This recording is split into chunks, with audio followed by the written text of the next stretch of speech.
Good morning, good morning. Welcome to 4x8 Paper Stuff. This is Beth. We are on day 7 of part 2 of the Aquatic Archaeologist.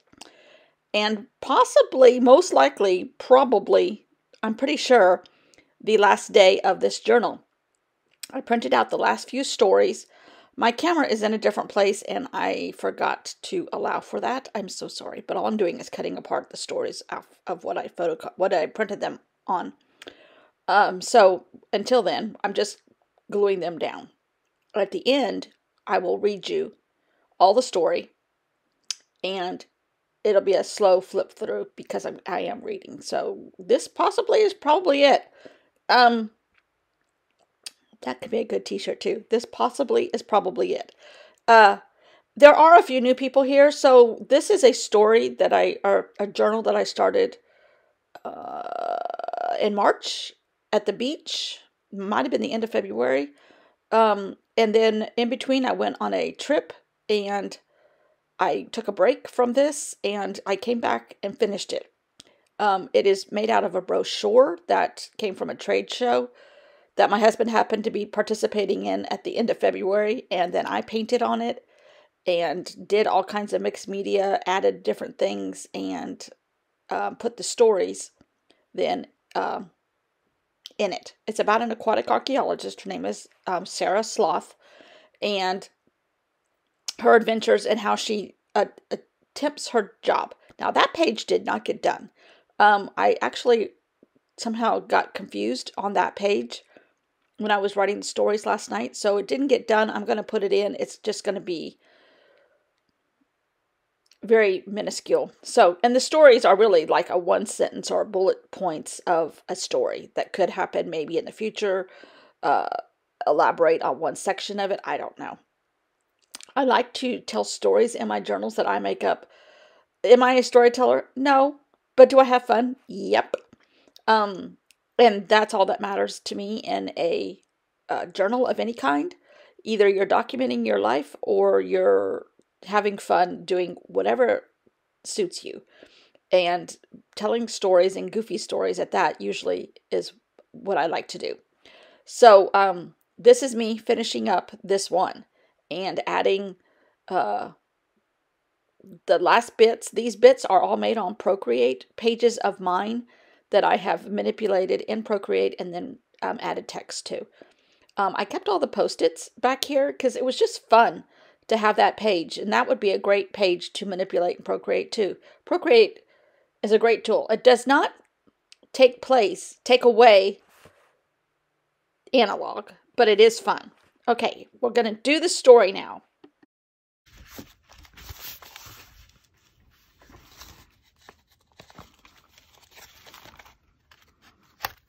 Table of contents, introduction, a prologue of art. Who is Sarah Sloth? What does a girl who loves the beach, history, and digging in her sandbox do with her life? She grows up to be an archaeologist with a focus on coastal environments. Where is she from? Sarah was from Big Sur, California. This is a small coastal town encased in fog, seaweed, sea otters, and a coastal mountain range. Famous archaeologists, the women who advanced the study and the field of archaeology in a time when men were the primary people in that field, and for that matter, the advanced education level. Tons of ladies were ahead of Sarah Sloth, and I put them under here, real people, and then just covered over it. Kathleen, see, I can't even read them. Gertrude, Katoon, purposely written sloppily. Anyhow, they're under here. You can see a couple of the words. Sarah's tools. Not far from Sarah's side are her favorite tools. Her rucksack, found at a Paris flea market, her field notes, her pen, and her journal, where her curated notes live. After a very strong hurricane, Sarah found a bottle washed on shore. After a day of trying to pry it open, she finally got inside. To her surprise, a map and a half-destroyed note fell out. This was the note. And it says, 100 miles from Colombia is and Columbia, 7 feet from high tide. But that's because 100, it was in here. South Carolina was already in here. And something else was in here. And it started to talk to me. It said, we need to be a secret message. Mid last year, Sarah found a map in a bottle. The map showed an X in Myrtle Beach, South Carolina. This is where our beach house is. This is where this journal started. There was also a tiny note tucked inside a bottle. The map is the biggest clue, so let's head to Myrtle Beach. Housing. I travel with a pop-up tent. It was made for me in Cairo. I had it stenciled with a beach house, so no matter where I am in the world, I feel like I'm in a beach town. That's her pop-up tent right there. Journaling basics. Boxes with frames, watercolor title spots, tiny drawings and margins, and color background, and occasional pictures. That's how she makes her journals. Obstacles. Obstacles that get in her way when she's on a dig. Weather. Whoops. Yeah. The rain can wash away tiny objects, can fill a hole before you're ready for it to be filled. The heat can cause exhaustion. The fog makes your supplies moldy. And this is a beach beetle, aka leopard beetle. If bitten, you will hop on your right foot uncontrollably.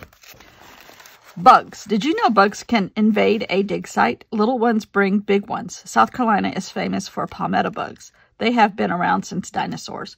Beach beetles bite and then cause you to hop on your right foot uncontrollably. Curses. Curses. Many of the places I set up my tent around the world have different types of beliefs. Voodoo is super common in jungle communities, even in some desert communities. A curse can be assigned to my dig site and then no workers show up, afraid of what might happen. One time a curse was put on me. I hopped on 1 foot for an hour. That day, no work was accomplished. These are robbers. A la Picasso. Robbers. Many of the world's greatest artifacts are in third world countries. The average citizen struggles every day just to feed their families. So when an archaeology team shows up, we are a target. Our food, lodging, and medicine, and of course the artifacts, are targets for robbers. These days, unfortunately, we travel with bodyguards. This is Tides, which is watercolor on Tomoe River paper, which is one of my favorite things to do. Tidal changes. Moon phases guide the tides of the world. Many of our sites are close to water where we have to be aware of the tides. Because of this, I can sleep day or night depending on low tide. Low tide gives us more space and time to dig. This is still one of my favorites. And that is for illness. Traveling to all the different dig sites requires flying or at least heavy traveling. Not sure about you, but I get a nasty cold almost every time I travel. Illness can be a real obstacle when you're an archaeologist. This is a pretty one too. War. I think I've mentioned already that a lot of dig sites are in impoverished countries. Unfortunately, war seems to find countries struggling to make ends meet. War stops all things historic. Work stoppages. Holidays are great ways to celebrate a person, family, or special event. Along with holidays comes family gatherings, parties, and time off from work. Occasionally, this requires extra time off due to the holiday party side effects. Work stoppages are hard on our schedules and efficiency. This was a good one, too. Workplace accidents. With any digging activity, accidents can happen.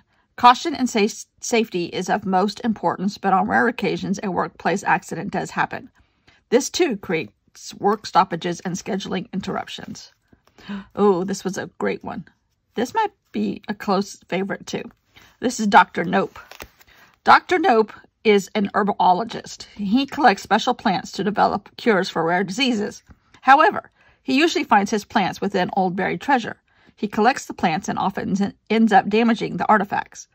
The artifacts are considered collateral damage. However, Dr. Nope tends to show up at the same locations that Dr. Sarah Sloth is digging. There's always a chance he gets the artifacts first. Items found. That's the back of the chapter. Treasure chests. Dr. Sarah Sloth found the buried treasure chest on the beach. The chests are such beautiful old wood vessels with gold hinges and locks. What kind of wood are these chests, and where is the wood from? Spain or maybe northern Africa? Can I get this wood carbon dated? Will it be centuries old? Then she also found doubloons. My dig sites usually contain old containers, statues, and every once in a while you find bones. In other type of digs you find actual burial chambers. My most unusual find was a chest of doubloons. I can't tell you where the dig was, as I think more doubloons might be there. I'm going to revamp this page with the sloth at the top. It's supposed to be a statue with a sloth, but you can't tell that's what it is. Inside the treasure box, covered in seaweed, was a statue, an 8-inch pedestal with an object on top. Careful cleaning revealed a sloth. And don't forget, her last name is Sloth, which is also the name of our beach house, Sea Sloth. Jewels. The sand around some of the objects was lumpy. After further digging, Sarah found shiny, faceted jewels. The stones had been polished and cut. How and when? Then these were tiny vessels, which are actually old antique lighters. Tiny precious bottles. Another special find, ASF, which is an acronym, another special find, was discovered on December 14th, 2003. In a chest, and after weeks of brushing away soil, I found 7 tiny bottles. Each one was a different design. I found documents in a research trip to New York Public Library identifying these bottles as vials for opium. The part of the world this dig was in, an Asian country, and I truly believe these bottles were for storing opium. Museum life. These are all different quotes from artists. Archiving. Dating, location, species are not my strong skills, so I keep a tiny notebook that found items are documented. Let me start this one over. Dating, location, and species are not my strong skills, so I keep a tiny notebook that found items are documented in as soon as I find them. Sometimes the item turns out to be something else once completely uncovered. Transportation. Very often, transporting my items to a museum is the hardest part of my job. My dig sites are often in areas of the world where transportation isn't a priority. I must protect my items until they are at the final destination.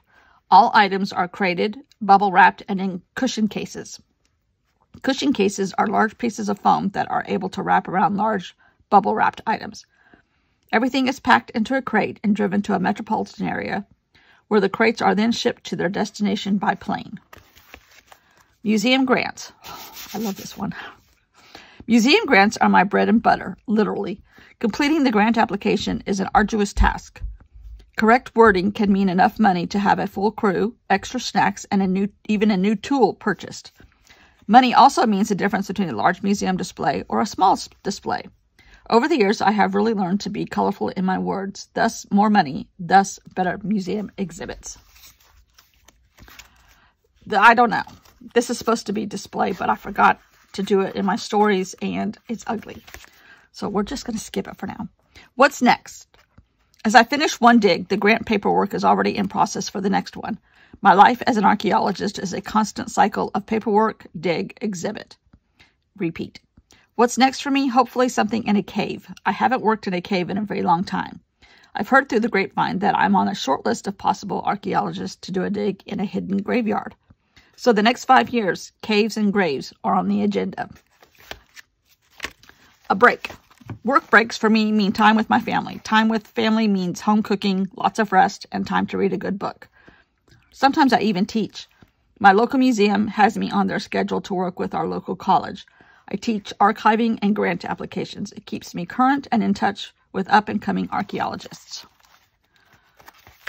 New places. My dream dig would be in Tulum, Mexico. I'm fascinated with Mayan ruins and tombs. Next, purple dresses, pink candle trowels, and lime green tennis shoes. The end. Love it. Love it, love it, love it. Thanks for watching, and I'll see you all tomorrow.